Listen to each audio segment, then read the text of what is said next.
আসসালামু আলাইকুম।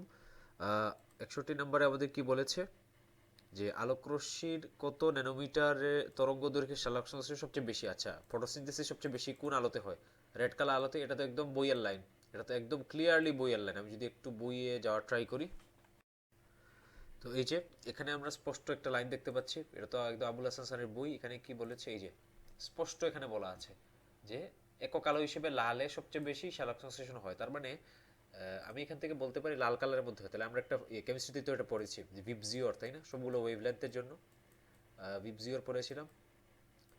এবং আমাদের রেঞ্জটা 400 থেকে 700-র ভিতর, তাই তো?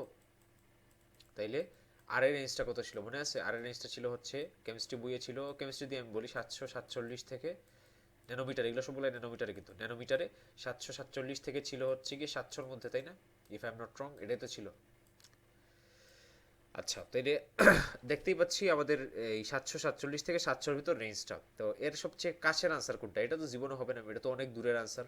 এটা অনেক দূরের আনসার, এটা অনেক দূরের আনসার। তো এটার সাথে এটার কিছুটা মিল আছে। এই যে প্রথমে এটা 600, এটা 600, 700, 700 কিছু একটা, কিছুটা মিল আছে। তাহলে আমার আনসারটা হবে এ নাম্বারটা।